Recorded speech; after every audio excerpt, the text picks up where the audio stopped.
So this is continuing bonds theory.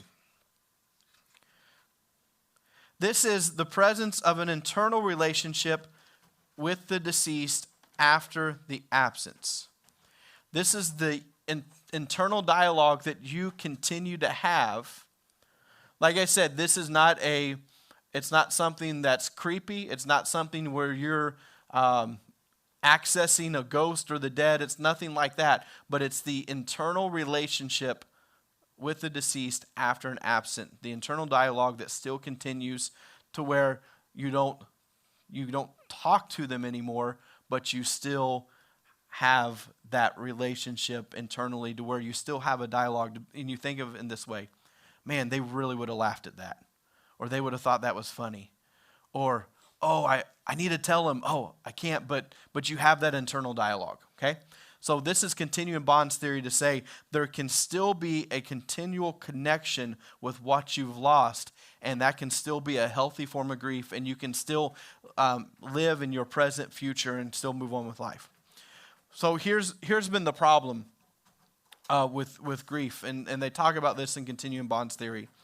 So in 1917, the most read book in the United States was Mourning and Melancholy. This book suggested that we sever all ties with the deceased and move on. All right? Most read book in 1917 was about grief, was about mourning and melancholy.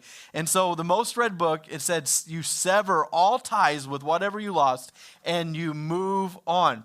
This has shaped our unhealthy view of loss and living with our grief. And so people all around the United States in 1917 around to 1919, I think was the peak of this.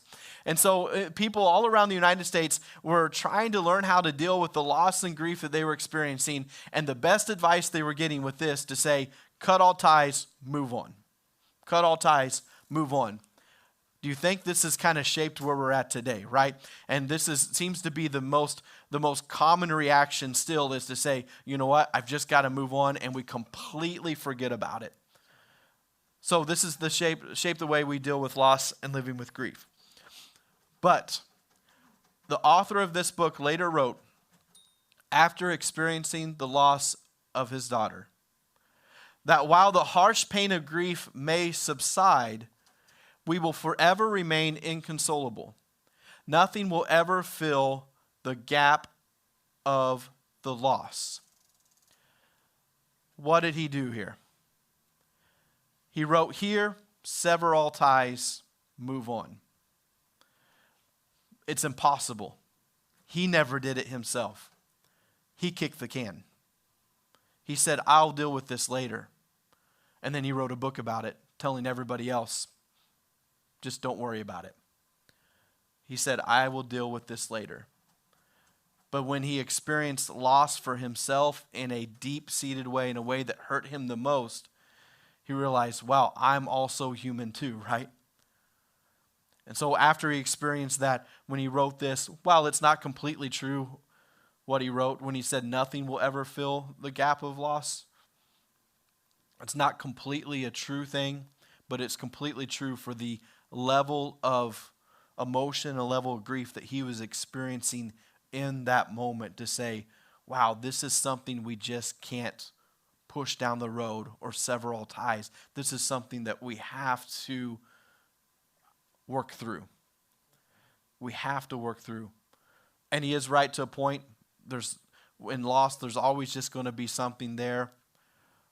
But we also, probably most of us in this room also know what God can do and how he can fill in and how he can make the difference, right? So how do we keep the connection after experiencing the loss? See, healthy grief is this. Healthy grief is just a continuation of our love for them. And that's going to look differently for every single person in this room. Healthy grief is a continuation of our love for them. This works in death, it works in life. Possibly there's a relationship that had been severed or been ended, but you still care for an individual. Healthy grief is still a continuation to say, even though the relationship's not what it was, I can still care. And grief that we're facing as in death situations. Healthy grief is a continuation of loving them, even though we've accepted the finality of loss. Healthy grief is finding that place to where we can continue to love them as we reinvest in life. That's continuing bonds theory.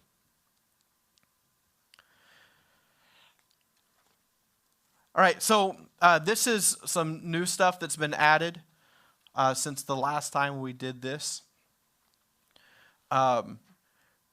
So there's a thing called attachment theory and attachment therapy. So attachment therapy and attachment theory covers a wide range of counseling and a wide range of just helping people and figuring out what kind of attachment styles you have, all of that, right? It's pretty commonly known. You can Google it and find pretty decent information about it very quickly. So, but attachment informant grief therapy, it's the same thing. It's using these four ways that we attach and we can relate them to grief. Okay, so these are the four things in attachment therapy. Secure attachment. So having a secure attachment or relationship is you're able, when it comes to grief, able to recall memories of the deceased that are more helpful than harmful. That are more helpful than harmful. Secure attachment. Secure attachment is recalling memories of the deceased that is more helpful than harmful. So you might even have a life-giving, secure attachment right now. This is a relationship that you're able to have that is completely secure. You're able to completely invest in it. A person is trusted, and you can trust them with any information, and then they the same back to you. That is a secure attachment, right? And I'm really trying not to get into all of that so we can stay focused on here. So a secure attachment. Then there's anxious, preoccupied. There's dismissive, avoidant, and fearful, avoidant. So let's talk about those. So secure attachment, the ability to form a secure, loving relationship with others. A securely attached person can trust others and be trusted. They can love and accept love and get close to others with ease. Someone that's able to have a secure attachment, they're not afraid of intimacy. They don't feel panicked when their partners need time or space away from them, right? Someone that's in a secure attachment or relationship, it's okay if you have moments that you're apart and you don't feel panicked if someone has to go to work and come back home. They're able to depend on others without becoming totally dependent. So someone with secure attachments, less likely to have a codependent relationship.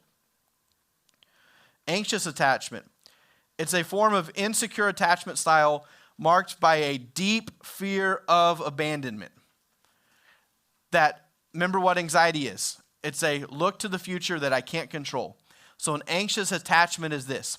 It's the continuation of looking to the future and to say, at some point in the future, they will or this will abandon me.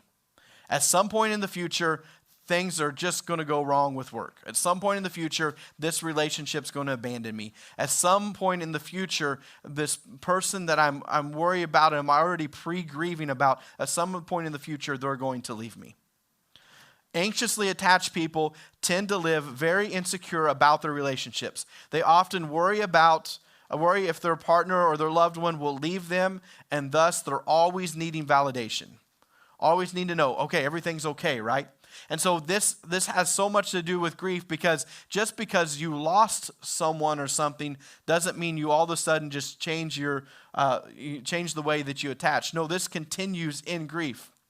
So an anxious attached person will always need the validation. And so what happens when you're grieving, if you had an anxious attachment with someone, you never get the fulfillment to say, What did they think about me? Was everything okay? Was our relationship good? This is when you start in the stages of grief. You feel that guilt and that, I could have done this differently, or you start bargaining things, right? That most of the time, that's a person who has an anxious attachment. Anxious attachment is associated with a neediness or clingy behavior, such as getting very anxious when your partner or your loved one doesn't text back fast enough, and constantly feeling like your loved one, your partner doesn't care enough about you or care enough for you. All right, so this anxious attachment in life can be just as unhealthy in death, because you never get that point of saying, okay, everything was okay. And so people find themselves to continually be anxious attached because they didn't get the closure they needed in this other relationship. So it's a neediness or a clinginess. You might find yourself as an anxious attachment person, and a loss is just devastating. A loss is life-sucking for you. A loss is one of the worst things you experience, because not only did I feel insecure about this relationship when they were right here in front of me, how much worse do I feel now that they're gone and I can't say what I meant to say, or I can't fix anything that I was anxious about, or I still feel guilty of what I did and how I couldn't fix whatever was going on with them, right? All of this anxious attachment, while it's something that happens in life, can be very prevalent in loss. Avoidant attachment. This is a form of insecure attachment marked by the fear of intimacy. To say, I'm going to keep all of my relationships at a surface level because I know something will happen in this relationship and I will eventually lose them. So I will keep you 6 feet away. People with avoidant attachment style tend to have trouble getting close to others and trusting others in relationships, and relationships can make them feel suffocated. So if you are an avoidant attachment, you get really, really stressed when somebody wants to get close to you, or when somebody is like pouring out their life to you and all of a sudden trusting you, and you're like, whoa, I didn't ask for this. I didn't want to go this far. I don't need all of this information about you because I want to completely avoid this kind of relationship with you. I don't want to have to say back the things that you're saying to me, right? So that's avoidant attachment, to say, I don't know if I want to get this close to people because people eventually fail, people eventually leave, I eventually lose people. So they typically maintain some distance from the partners, or are largely emotionally unavailable. So emotionally unavailable in their relationships, an autopilot relationship, preferring to be independent and only rely on themselves. Only rely on themselves. Then there's fearful avoidant. This is a combination of both anxious and avoidant attachment styles. People with fearful avoidant attachment both desperately crave affection, but also want to avoid it at all costs, right? Like they need it. You need it for your life so much. I need that love. I need the intimacy. I need to be close to people. But actually, no, I don't want to be close to people. I want to be far away from people. Don't talk to me. Don't touch me. Don't be around me, right? Fearful avoidant is saying, I need this in my life, but I am so scared to have this in my life. So they desperately crave affection, but also want to avoid it with all cost. And so what happens if you're fearful avoidant and you lose somebody close to you? What happens if you're fearful avoidant and you lose somebody close to you because you crave the affection from them, you craved a closeness, but you would do things purposely to also avoid it. And so you find yourself in a constant place of, I could have done more. Or man, I wish I would have had these conversations. I wish I would have invested more in life while they were here with me. This is a normal thing that people go through. This is a normal style of detachment, and usually it's because of some sort of trauma that's happened before. But one of the best things today, if you find yourself in this place, one of the best things you can do today is realize where you're at, right? one of the best things that you can do for yourself is to be honest with yourself where you're really at, so you know where to meet yourself, and you know how to begin to start to work through something. So if you're here today and you're saying, man, I am a fearful, avoidant people. I want to be close, but I don't want to be. I'm a fearful, avoidant person. Okay, that's good. Let's realize it so now we can work through. What do you need to do if you're a fearful, avoidant people? Go ahead and start, maybe relationship by relationship or moment by moment. Go ahead and start investing in the affection or investing in the intimacy that you're so afraid of, just moment by moment. Go ahead and start making those investments that you crave so much yourself and you need so much yourself. And it's going to be really, really hard because you're fearful avoidant. So you're anxious about it to say, this will fail me eventually. But you start to go ahead and say, I can start to make these attachments again. Because remember what secure attachment was. The ability to form a secure, loving relationship with others. A secure, attached person can trust others and be trusted themselves. Did you know that was a part of being a part of trusting others is also being trustworthy yourself, and it goes both ways. A person's able to trust others and be trusted, able to be to love and accept love back. And so this secure attachment is the exact opposite of a fearful avoidant.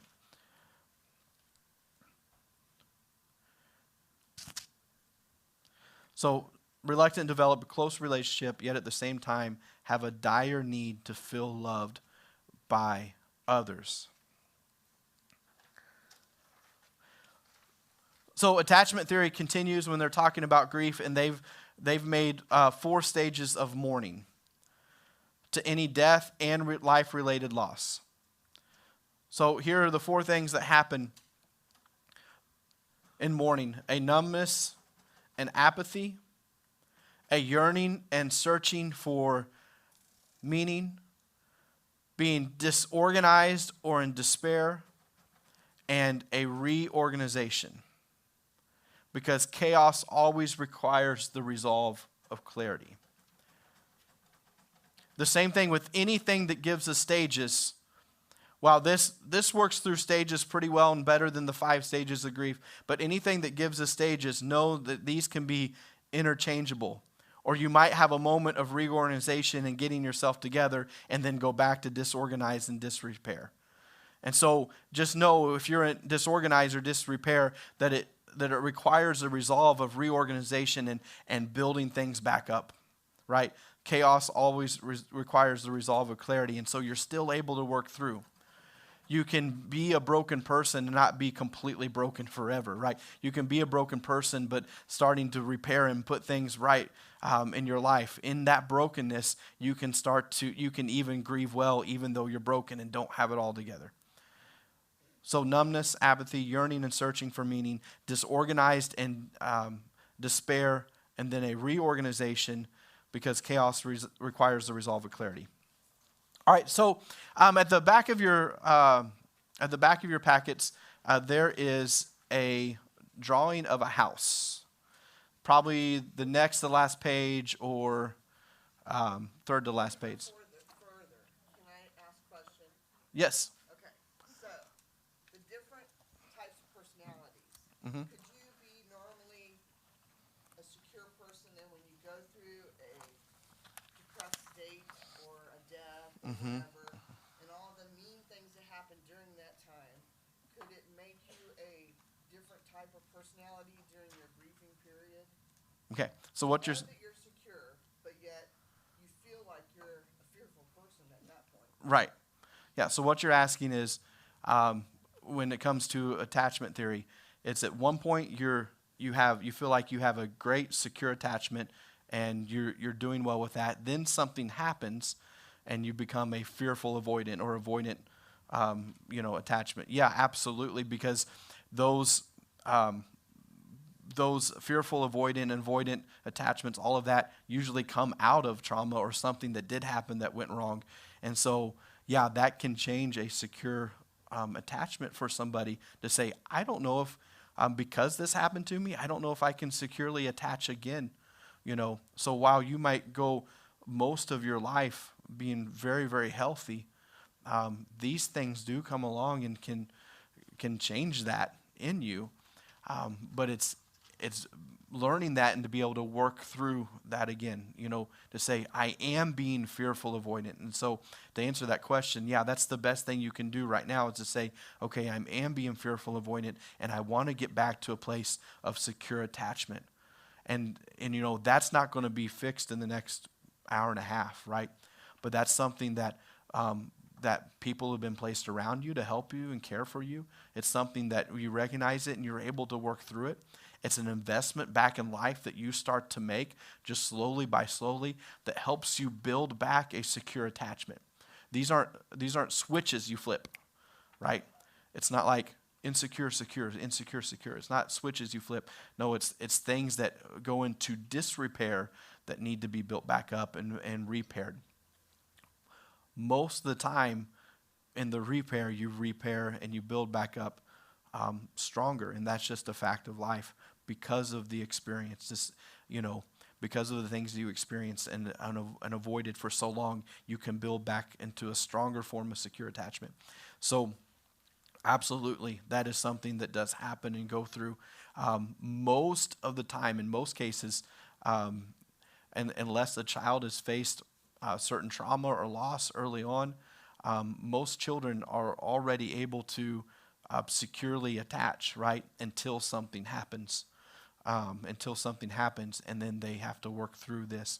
And this is something, just really quickly on our side of the story, this is a big reality of our life and our kids and things that they've gone through. This is a big reality for us and things we face to where we've, in foster care, where we've watched these children, and particularly these two girls, have, how do I say this?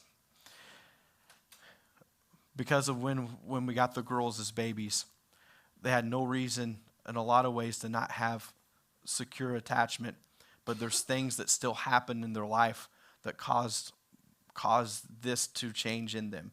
And so we have one child who is absolutely fearful avoidant. Absolutely fearful avoidant. And so we work hard to bring back a secure attachment, right?